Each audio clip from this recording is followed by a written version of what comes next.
कृषि से विज्ञान जुड़े तो तकनीकों का ज्ञान मिले, खेतों की तस्वीरों में हरियाली का रंग भरे, किसानों की तकदीरों में खुशहाली का संग रहे। कृषि दर्शन, कृषि दर्शन, कृषि दर्शन, कृषि दर्शन, कृषि दर्शन, कृषि दर्शन, कृषि दर्शन, कृषि दर्शन।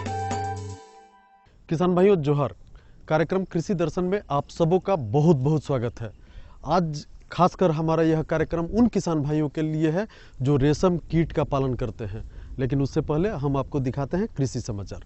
नमस्कार, कृषि समाचार में आपका स्वागत है। मैं हूं मृदुला। आइए देखते हैं आज कृषि समाचार में क्या है खास। कोडरमा के विभिन्न जलाशयों में होगा ग्रास कार्प और भारतीय मेजर कार्प की मछली अंगुलिकाओं का संचयन। मत्स्य विभाग द्वारा मछली चारा खरीदने पर मिलेगा दोहरा लाभ। टमाटर के बेहतर उत्पादन के लिए लगाएं संकर प्रभेद स्वर्ण संपदा। अब समाचार विस्तार से। कोडरमा जिला के विभिन्न जलाशयों में ग्रास कार्प और भारतीय मेजर कार्प की मछली अंगुलिकाएं संचित करने के लिए जलाशय मत्स्य योजना चलाई जा रही है। इस योजना के तहत प्रति 1000 ग्रास कार्प मछली अंगुलिकाओं के लिए 1500 रुपये और प्रति 1000 भारतीय मेजर कार्प मछली अंगुलिकाओं के लिए 500 रुपये निर्धारित है। जो प्रशिक्षण प्राप्त मत्स्य बीज उत्पादक कोडरमा के विभिन्न जलाशयों में इन मछली अंगुलिकाओं की आपूर्ति करना चाहते हैं, वे जिला मत्स्य कार्यालय कोडरमा में 13 अगस्त 2016 तक अपना आवेदन पत्र जमा कर सकते हैं। रांची जिला मत्स्य पदाधिकारी सह मुख्य कार्यपालक पदाधिकारी की ओर से सूचना जारी की गई है कि राज्य के मछली पालकों को विभाग द्वारा मछली चारा खरीदने पर दोहरा लाभ दिया जाएगा। पहला लाभ ये है कि मछली चारा सबसे कम कीमत 30 रुपये प्रति किलोग्राम की दर से दी जाएगी। दूसरा लाभ है प्रति किलोग्राम की खरीद पर 10 रुपये का अतिरिक्त चारा दिया जाएगा, यानी 3000 रुपये में 1 क्विंटल मछली चारा की खरीद पर 1000 रुपये का अतिरिक्त चारा दिया जाएगा। इसके लिए मत्स्य किसान जिला मत्स्य कार्यालय डोरंडा रांची से संपर्क कर सकते हैं। किसान भाई धान की खेती से अच्छी उपज लेने के लिए उर्वरक प्रबंधन पर विशेष ध्यान दें। इसमें रोपाई के समय यूरिया, पोटास और डीएपी खाद दें, जबकि रोपाई के 45 दिन बाद और फूल लगने के समय फिर अनुशंसित मात्रा में यूरिया दें। किसान भाई धान रोपने के समय यूरिया 35 किलोग्राम, डीएपी 100 किलोग्राम और पोटाश 80 किलोग्राम प्रति हेक्टेयर की दर से खेत में डालें। रोपाई के 45 दिन बाद और फूल लगने के समय भी 60-60 किलोग्राम यूरिया दें। इस तरह से अनुशंसित मात्रा में धान में उर्वरकों का व्यवहार करेंगे तो निश्चित रूप से अच्छी पैदावार होगी। अभी जो धान की खेती कर रहे हैं, रोपाई कर रहे हैं, जैसे है यूरिया की जो मात्रा है हमको 3 भाग में उसको डालना होगा। जब रोपाई करते हैं उसमें जो निचले वाला जो जमीन है उसमें आपको पहला जो देना होगा 35 kg के हिसाब से आपको डालना होगा जब रोपाई होता है। उसके बाद 45 दिन के बाद हम इसमें 60 kg यूरिया प्रति हेक्टेयर के हिसाब से डालना होगा। उसके बाद जब ये फूल धरने लगता है उसमें फिर 60 kg यूरिया प्रति हेक्टेयर के हिसाब से डालते हैं। और बाकी जो डीएपी हमको डालना होगा 100 kg रोपाई के टाइम में डालना होगा, और पोटास जो है 80 kg प्रति हेक्टेयर के हिसाब से रोपाई के टाइम में डालना पड़ेगा। जुलाई से अगस्त तक टमाटर फसल की बुआई की जा सकती है। किसान भाई टमाटर फसल से ज्यादा उपज लेने के लिए संकर प्रभेद, स्वर्ण संपदा, स्वर्ण समृद्धि या पूसा हाइब्रिड 1 लगाएं। किसान भाई टमाटर के संकर प्रभेद की बुआई में 200 ग्राम बीज प्रति हेक्टेयर की दर से लगाएं। इसमें कतार से कतार 60 सेंटीमीटर और बीज से बीज की भी दूरी 60 सेंटीमीटर रखें। अच्छी उपज के लिए स्वर्ण संपदा, स्वर्ण समृद्धि या पूसा हाइब्रिड 1 लगाएं।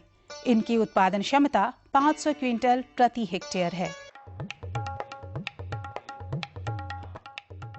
धान की खेती में खेत की जुताई और कादो करने के लिए किसान बिरसा रीजर हल का इस्तेमाल कर सकते हैं। इसे बिरसा कृषि विश्वविद्यालय के कृषि अभियंत्रण विभाग द्वारा विकसित किया गया है। इसकी कार्य क्षमता 40 से 50 डिसमिल प्रतिदिन है। आज हम जानेंगे टमाटर फसल में फल छेदक और पत्र छेदक कीट के रोकथाम के उपाय के बारे में। किसान भाई, आप यदि टमाटर फसल की खेती कर रहे हैं या करने जा रहे हैं तो फल छेदक कीट और पत्र छेदक कीट से सावधान रहें। इन कीटों के रोकथाम के लिए 250 किलोग्राम नीम की खल्ली में 20 किलोग्राम DAP मिलाकर अपने खेत में भुरकाव करें। और अब एक नजर राज्य के 5 प्रमुख शहरों के मौसम के मिजाज पर। आज राज्य के 5 प्रमुख नगरों के अधिकतम और न्यूनतम तापमान कुछ इस प्रकार दर्ज किए गए। रांची का अधिकतम तापमान 27 डिग्री सेल्सियस और न्यूनतम 22 डिग्री सेल्सियस। जमशेदपुर का अधिकतम तापमान 29 डिग्री सेल्सियस और न्यूनतम 25 डिग्री सेल्सियस। मेदिनीनगर का अधिकतम तापमान 31 डिग्री सेल्सियस और न्यूनतम 25 डिग्री सेल्सियस। देवघर का अधिकतम तापमान 29 डिग्री सेल्सियस और न्यूनतम 25 डिग्री सेल्सियस। और धनबाद का अधिकतम तापमान 28 डिग्री सेल्सियस और न्यूनतम 25 डिग्री सेल्सियस रहा।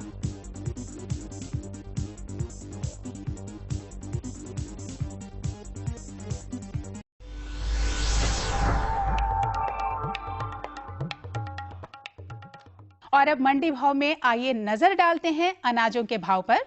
आज कृषि उत्पाद बाजार समिति लोहरदगा में विभिन्न खाद्यान्नों के थोक भाव कुछ इस प्रकार दर्ज किए गए। चावल मोटा 1700 रुपए से 1900 रुपए, चावल मध्यम 3200 रुपए से 3500 रुपए, चावल उत्तम 4200 रुपए से 4500 रुपए, गेहूं 2500 रुपए से 2800 रुपए, दाल अरहर 13200 रुपए से 14400 रुपए, सरसों तेल 11800 रुपए से 12700 रुपए, चीनी 4200 रुपए से 4500 रुपए, आलू 2200 रुपए से 2400 रुपए और प्याज 1600 रुपए से 1800 रुपए प्रति क्विंटल रहा। कृषि समाचार में आज इतना ही। अगले दिन अगले अंक में फिर मुलाकात होगी कुछ ताजा तरीन खबरों के साथ। तब तक के लिए दीजिए इजाजत। नमस्कार, जोहार। किसान भाइयों, तो अभी आप देख रहे थे कृषि समाचार। इसमें आपने ली कृषि से संबंधित तमाम जानकारी, मौसम के मिजाज से भी अवगत हुए और मंडी के भाव को भी आपने अच्छी तरह से जाना। लेकिन यहाँ लेंगे हम एक छोटा सा विराम। कहीं जाइएगा नहीं, हम यूं गए और यूं आए। ये लो और बताओ। बस। अरे ये क्या भैया जी, बस इतनी सी रासायनिक खाद? किसानी छोड़ रहे हो क्या? किसानी नहीं, नादानी छोड़ रहे हैं। मिट्टी की जांच कराई है।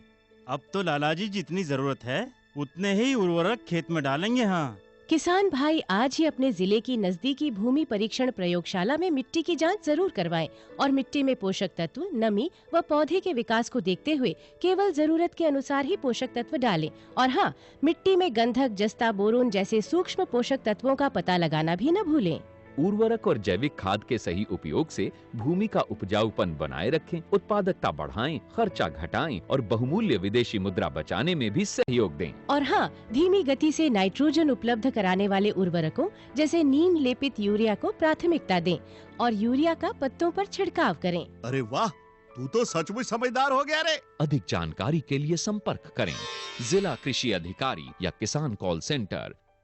जैसा कि हम आपको जानकारी दिलवा रहे थे कि आज का हमारा यह कार्यक्रम खासकर उन किसान भाइयों के लिए है जो रेशम कीट का उत्पादन करते हैं।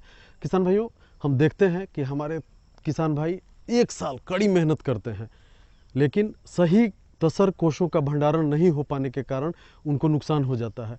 उनको नुकसान से बचाने के लिए हमें किन किन चीज़ों पर ध्यान देना चाहिए, किन किन चीज़ों का खास रख रखाव करना चाहिए, उसको चींटी से कैसे खास टेम्परेचर पर तो तसर कोषों का रखा जाना चाहिए। आइए इस पर विस्तृत जानकारी लेते हैं अपने विशेषज्ञ से। किसान भाइयों, तसर की खेती तो आप जरूर करते होंगे, लेकिन तसर के कोषों का संरक्षण कैसे करें और उसमें कौन कौन सी विशेष सावधानी बरतें, इस बारे में जानकारी देने के लिए हमारे साथ तसर अनुसंधान केंद्र के वैज्ञानिक तिवारी जी मौजूद हैं। डॉक्टर साहब, हम जानना चाहेंगे कि झारखंड के प्रदेश में देखते हैं तो हमारे जो किसान हैं वो तसर के प्रति बहुत ही जागरूक हैं और बहुत ही महत्वपूर्ण रोल निभाते हैं, खेती करते हैं, क्योंकि नकदी खेती होती है। लेकिन अगर हम जानना चाहेंगे कि इसमें जो सावधानी है, विशेष सावधानी, वो कौन कौन से बरते कि कम से कम नुकसान उनके तसर में हो। तसर का कीट पालन करने के लिए सबसे पहली आवश्यकता बीज की होती है और बीज का निर्माण जो है तसर के कोसे से करते हैं। तो कोसा जब बन जाता है कीट पालन के उपरांत, उस कोसे को हम ले आके एक विशेष प्रकार के भवन में, जिसको हम लोग बीजागार कहते हैं, बीजागार भवन में संरक्षित करते हैं। उस कोसे को संरक्षित करते समय हमको कोसे का चुनाव करना पड़ता है। उस कोसे को चुनाव करते समय ध्यान देना पड़ता है कि वो कोसा कुछ कड़ापन लिए हुए हो, मतलब स्टिफ हो, देखने में उसका शेप जो है अंडाकार हो, जो कोसा का आकार होता है वो अच्छे आकार का कड़े शेल का कोसा का चुनाव किया जाता है। उसमें से चुनाव करते समय उजी मक्खी से कटे हुए कोसे को और पीली मक्खी से कटे हुए कोसे को छांट देते हैं। बहुत झीने कोसे को बीजागार में नहीं लाते हैं और उसको कोसे को लाने के बाद उसको माला बना देते हैं। 5-5 के 20 गुच्छे बना के सुतली में बांधते हैं और उसको बीजागार भवन में फ्रेम के सहारे लटका देते हैं। उस बीजागार में 100 कोकून के माला को लटकाने के लिए एक बीजागार भवन का हमारा एक विशेष वो माप है। जैसे 35 फीट लंबाई, 20 फुट चौड़ाई और ऊंचाई उसकी 15 फुट होती है। एक भवन होता है हॉल और चारों तरफ बरामदा होता है 8 फीट का। उस बरामदे का भी एक भूमिका है। तो कोकून को ला के उस हॉल में टांग देते हैं जिससे कि उससे मॉथ निकलते हैं। उसमें नर और मादा मॉथ तितली होते हैं। कोसा का निर्माण जो है पौधों की डालियों पर होता है और वो डंठल के सहारे वो डाली में लगा रहता है और कोसा का निर्माण जब हो जाता है पूरा तो उसका रंग जो है वो सफ़ेद कलर का सूखा हुआ कोसा दिखाई पड़ेगा, नहीं तो गीला रहेगा तो उसका थोड़ा हल्का सफ़ेद रहेगा और पूरा निर्माण हो जाता है तो सफ़ेद रंग का उस पर जो है परत आ जाती है। तो पता चल जाता है करीब कोसा निर्माण जब शुरू होता है उसके 8 से 10 दिन बाद कोसा की कटाई होती है। उस समय तक कोसा जो है पूरा पका हुआ मिल जाता है। तो जिस बरामदे की आप भूमिका की बात कर रहे थे तो उस भूमिका को हमारे किसान भाई कैसे करें, देखें और उसका उपयोग ज़्यादा से ज़्यादा कैसे ले पाएंगे?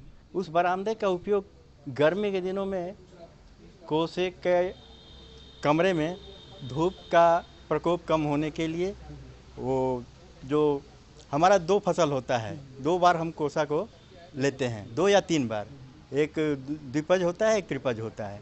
2 फसल लेते हैं तो उसमें जो प्रथम फसल उत्पादन होता है, जो प्रथम बीजागार से अंडे हम देते हैं उससे प्रथम फसल उत्पादन होता है और उसके कोसे जो है तैयार हो जाते हैं आपके अगस्त महीने में और उसको ले आके हम बीजागार में रखते हैं और बीजागार से उसमें जल्दी ही मतलब 20 से 30 दिन के बीच में तितलियां या नर ये तसर के कीट निकलने शुरू हो जाते हैं और बारामदे में जो है हम उसको पेयरिंग के लिए रखते हैं, मतलब जोड़ा लगाने के लिए। कुछ तो जोड़ा उसमें अंदर माला के ऊपर ही लग जाते हैं, कुछ बचते हैं तो उसको जोड़ा लगाने के लिए केज बना के, लकड़ी का केज रहता है उसमें मादा को रख देते हैं बाहर, तो जोड़ा लगाने के लिए काम आता है। और दूसरी फसल में जो गर्मी की फसल होती है जिसका कि द्वितीय बीजागार से कीट वो बीज लेके उसका कीट पालन किया जाता है, वो नवंबर में तैयार होती है। उस कोसे को हम रखते हैं अगली फसल के लिए। वो प्यूपा जो है डायपॉज में चला जाता है। कोसा में प्यूपा होता है, वो डायपॉज में चला जाता है। उसको 6 से लेके 8 महीने तक संरक्षित किया जाता है। तो बीज बरामदे का रोल यही है कि उसको जो है धूप जो है वहाँ तक हॉल तक नहीं पहुँच पाती है और गर्मी के दिनों में उसको हम बोरे के कपड़े से उसको ढक देते हैं या टाटी लगा के ढक देते हैं, उस पर पानी का छिड़काव करते हैं ताकि अंदर का वातावरण जो है वो टेम्परेचर ना बढ़ने पावे। उसमें टेम्परेचर हमको 30 डिग्री सेंटीग्रेड के आसपास रखना पड़ता है और ह्यूमिडिटी जो है गर्मी के दिनों में 50 से नीचे रखना पड़ता है। और बीजागार प्रक्रिया के समय वही टेम्परेचर तो हम उतना ही रखेंगे 25 से 30 के बीच में और ह्यूमिडिटी उसको हम बढ़ा देते हैं। जब तितलियां निकली शुरू होती हैं तो 70 के ऊपर होना चाहिए। आपने देखा कि तसर की खेती आप पहले भी करते थे, लेकिन हमारे विशेषज्ञ ने जो बातें बताई कोसों का संरक्षण के लिए, अगर वो करते हैं तो आपकी जो तितलियां हैं कम से कम मरेंगी और ज़्यादा से ज़्यादा आपको तसर मिलेगा। आप हमारे इस कार्यक्रम में आए और इतनी अच्छी और महत्वपूर्ण जानकारी हमारे किसान भाइयों को दिया, इसके लिए आपका बहुत बहुत धन्यवाद। धन्यवाद।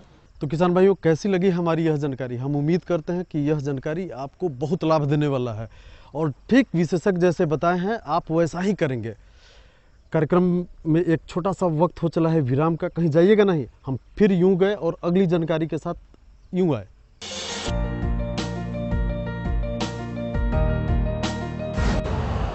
यूरिया का स्वदेशी उत्पादन 70 लाख टन बढ़ाने के लिए 6 उर्वरक संयंत्रों का उद्धार किया जा रहा है।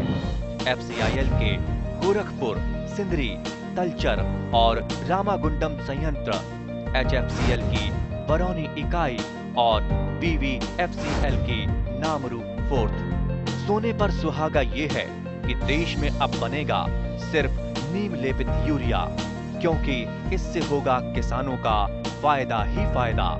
अनाज का उत्पादन 10% तक बढ़ेगा, बढ़ेगी 10 से 15% नाइट्रोजन क्षमता।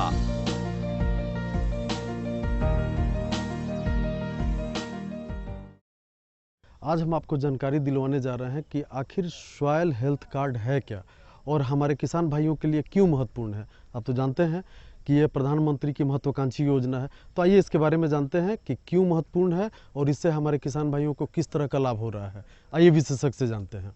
किसान भाइयों, हमारे प्रधानमंत्री कहते हैं कि मिट्टी की जांच करवाएं और उसका एक स्वास्थ्य कार्ड है उसको तैयार करवाएं। ये क्यों कहते हैं, क्यों इसकी ज़रूरत है और हमारे किसान भाई इससे कैसे लाभ ले सकते हैं, और इस विषय पे बात करने के लिए हमारे साथ हैं श्री BK पांडे साहब।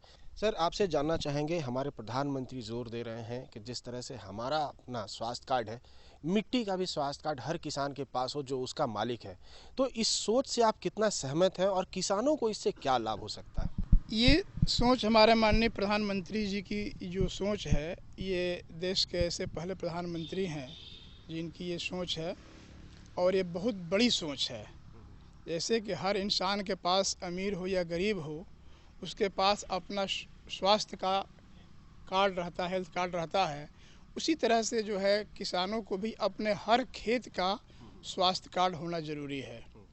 क्योंकि हम ये मानते हैं कि दिन प्रतिदिन जो है हमारी मिट्टी की स्वास्थ्य जो है ख़राब होता जा रहा है और जिसके चलते जो है हमारा उत्पादन कम हो रहा है।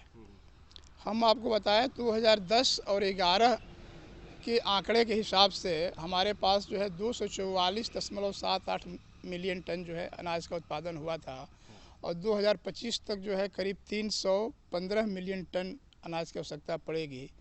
यदि इतनी अनाज की आवश्यकता पड़ रही है तो इसका मतलब है कि माने हमें उत्पादन को बढ़ाना होगा। उत्पादन बढ़ाने में मिट्टी का स्वास्थ्य बहुत अहम है। यदि हमारी मिट्टी स्वस्थ रहेगी तभी उसमें उत्पादन अच्छा से अच्छा हो सकता है। यदि स्वस्थ मिट्टी नहीं रहेगी तो उत्पादन करना संभव नहीं हो पाएगा। चाहे आप जितनी भी फर्टिलाइज़र या किसी भी तरह का खाद का प्रयोग कर दें तो उसके उत्पादन नहीं हो सकेंगे। उसका स्वास्थ्य सबसे ज़रूरी है। आपसे ये एक चीज़ और जानना चाहेंगे सर, जो किसान भाई मिट्टी की जांच नहीं कराते हैं और देख के समझ के किसी और को देख के फसल लगाते हैं, तो किस तरह का प्रभाव मिट्टी पे पड़ता है और साथ ही फसल पर भी पड़ सकता है? देखिए, यदि बिना जांच किए यदि आप फसल लगाते हैं तो सबसे पहले ये होता है कि आपको उर्वरक के बारे में पता नहीं रहता है कि कितना उर्वरक डालना है। क्योंकि हम लोग जो जांच करते हैं, जांच करने के बाद उसको जिस पोषक तत्व की कमी रहती है उसका रिकमेंडेशन नाइट्रोजन है, फास्फोरस है, पोटास है, बोरान है, सल्फर है, इसकी हम लोग जांच करते हैं। जांच करने के बाद जिस तत्व की कमी रहती है या अधिकता, जैसे मान लीजिए कमी है, तो उसमें फर्टिलाइज़र को हम लोग बढ़ाने की अनुशंसा करते हैं। यदि अधिक है, यदि पोषक तत्व, तो उसको घटाने की अनुशंसा करते हैं। यदि आपको पता नहीं है कि हमारा मिट्टी में किस पोषक तत्व की स्थिति क्या है, तो किसान अंदाज से कैसे ये कह सकता है कि कितना फर्टिलाइज़र डालना चाहिए। तो ये ज़रूरी है, ये मिट्टी जांच के उपरांत ही पता चलता है कि हमें हमारे पोषक तत्व की क्या स्थिति है। लेकिन सबसे बड़ी चीज़ है कि मिट्टी जांच हो, तो मिट्टी जांच के तरीके क्या हैं, ये भी किसान भाइयों को जानना है। सबसे बड़ी चीज़ जी, तो हमारे किसान भाइयों को बताइए कि वो अगर मिट्टी की जांच करवाना चाहे तो ये पूरा प्रोसेस किस तरह का है? आजकल तो हमारा कृषि विभाग जो है, पूरे देश में कृषि विभाग जो है मिट्टी का सैंपल ले रहा है। उसके जो भी कर्मचारी हैं वो फील्ड में जाते हैं और जा करके मिट्टी का नमूना लेते हैं वैज्ञानिक तरीके से। मिट्टी का नमूना लेते हैं। उसमें ये बनाया गया है कि 10 हेक्टेयर का एक ग्रिड बनाया गया है, 10-10 हेक्टेयर का। जैसे कि अपलैंड हमारा है, मीडियम, जैसे झारखंड की स्थिति अपलैंड, मीडियम लैंड, लो लैंड के होता है। तो अपलैंड में हमें 10 हेक्टेयर का ग्रिड बनाना है। उस 10 हेक्टेयर के ग्रिड से हमें जो है वो 4 से 5 सैंपल लेना है और उसको मिक्स करना है। लेने का तरीका ये होता है कि भी आकार का हम शेप बनाते हैं और कुदाल की सहायता से जो है 6 इंच जो है उसमें गहरा करते हैं और गहरे करने के बाद उसमें मिट्टी निकाल देते हैं और निकाल करके उसे 2 या 3 इंच किनारे से जो है उसकी दीवार के किनारे से मिट्टी ले करके और उसको पॉलीथीन में डालते हैं। इसी तरह से हम 5-6 जगह से लेते हैं। उसमें ये देखना होता है रैंडमली से देखते हुए कि जैसे कि कहीं एक ही खेत में आप देखते होंगे कि कहीं उपज ज़्यादा होती है, कहीं उपज कम होती है, कहीं खेत में पानी लगता है, कहीं नहीं लगता है। तो उसमें हमें ये देखना है कि जहाँ उपज ज़्यादा होती है वहाँ से भी सैंपल लेना है, जहाँ नहीं होती है, कम उपज होती है, वहाँ से भी सैंपल लेना है, जहाँ पानी ज़्यादा लगता है वहाँ से भी लेना है, जहाँ नहीं लगता है वहाँ से भी लेना है। ऐसे जगह से नहीं लेना है जहाँ पे गोबर की खाद वगैरह या किसी तरह का खाद का हम वहाँ पे डंप करते हैं रखते हों, ऐसी जगह से नहीं लेना है। तो ऐसे 4 से 5 जगह से ले करके उसको मिक्स करके और उसका प्रोसेस है हम लोग बताते हैं। उसके बाद मिक्स करके हमारे यहाँ उसका पूरा डिटेल जो है उसका जो है एड्रेस मतलब कि उसमें लिखना पड़ता है अपना उसका खेत का है, उसका लोकेशन देना है, खेत का उसका खाता नंबर जो है उस पर प्लाट नंबर खाता नंबर जो है उसको लिखना पड़ता है। और वो जो है मिट्टी ये जो है किस लैंड की है, अपलैंड की है, हमें ये भी दर्शाना पड़ता है। उसमें पहले कौन सा उर्वरक डालते थे, उर्वरक डालते थे या कीटनाशक? हाँ, कौन सा उर्वरक कौन से कीटनाशक डालते थे उसको भी मेंशन करना है। इरिगेटेड था, सिंचित था या सिंचित नहीं है ज़मीन जो है उसके बारे में ही बताना है। तो ये सब सारी जानकारी जो है उसका परफार्मा बना हुआ है कृषि विभाग के द्वारा और वो परफार्मा में भर करके जो है। और सबसे बड़ी चीज़ जो है आजकल जीपीएस से लिया जा रहा है, जीपीएस मैपिंग। हाँ, जीपीएस मेथड से लिया जा रहा है, जिससे पता चलता है कि उसका जो अक्षांश और देशांतर जो है हम किस जगह से हम ले रहे हैं। ये कहीं भी नेट पे देखने से पता चल जाएगा आपका। वो अक्षांश और देशांतर डालेंगे तो हमें पता चल जाएगा कि वो मिट्टी किस जगह से ली गई है। तो कितने दिनों के अंदर में किसानों को कार्ड मुहैया करवा देते हैं और ये कितने दिनों तक के लिए वैलिड होता है? हर हफ्ते हम लोग, जैसे मेरा सॉइल टेस्टिंग लेबोरेटरी है तो हमारी जो है स्ट्रेंथ है कि हम पर डे जो है ये 25 से 35 जो है नमूने की जांच हम जो करके और फाइनल रिपोर्ट जो है दे देते हैं कृषि विभाग को। इस तरह से हर हफ्ते जो है हम लोग हर सैटरडे को रिपोर्ट देते हैं। ये करीब जो है मैंने 120-125 के आसपास हर सैटरडे को रिपोर्ट हम लोग दे देते हैं। तो अगर हम सॉइल हेल्थ कार्ड की बात करें तो यह कितने समय तक के मान्य है और कब फिर से जांच करवानी होगी किसानों को? 3 साल के लिए वैलिड रहता है और 3 साल के बाद पुनः जो है उसी खेत की मिट्टी जांच करानी चाहिए। दूर क्षेत्र का किसान है जहां तक पहुंच नहीं पा रहा है केवीके या फिर अन्य जो भी संस्थान है, वो कहां पे संपर्क करके अपनी मिट्टी का सैंपल दे सकता है जो हमें देख रहा है? इससे कि हर ज़िले में सॉइल टेस्टिंग लेबोरेटरी खुल चुकी है और कहीं कहीं तो मैंने बिल्कुल वेल इस्टेब्लिश लैब है, कहीं कहीं एक नागार्जुन के द्वारा भेजा गया एक कंपनी है नागार्जुन जो है जो सॉइल टेस्टिंग मशीन भेजती है, उस मशीन से भी किया जा रहा है। उसमें छोटी एक मशीन है उसके द्वारा जो है सारी टेस्ट कर लिए जाते हैं। लेकिन हमारे पास तो जो है पूरी वेल एस्टेब्लिश लेबोरेटरी है। सुदूर जो भी देहात क्षेत्र है वहाँ तक जिले में कृषि विज्ञान केंद्र के हर कृषि विज्ञान केंद्र में उपलब्ध है वो। पांडे साहब, आप हमारे कार्यक्रम में आए, हमारे किसान भाइयों को सॉइल हेल्थ कार्ड के उपयोग और किस तरह से उनको फ़ायदा हो सकता है और क्या नहीं बनवाने से उनको नुकसान हो सकता है, इसके बारे में आपने विस्तार से बताया। आपका बहुत बहुत धन्यवाद। ठीक है, धन्यवाद। तो किसान भाइयों, कैसी लगी हमारी यह जानकारी? हम उम्मीद करते हैं कि इस जानकारी से भी आप बहुत लाभ उठाने वाले हैं, लेकिन वक्त हो चला है आपसे विदा लेने का। अगर आपके पास कोई सुझाव है या फिर कोई समस्या है जिससे आप हमसे बांटना चाहते हैं तो हमें पत्र अवश्य लिखें। हमारा पता है कार्यक्रम कृषि दर्शन, कृषि प्रकोष्ठ द्वारा केंद्र निदेशक, दूरदर्शन केंद्र, रातू रोड, रांची। हमारा पिन संख्या है 834001। तो इसी के साथ हमें और हमारी पूरी टीम को दीजिए इजाज़त। नमस्कार।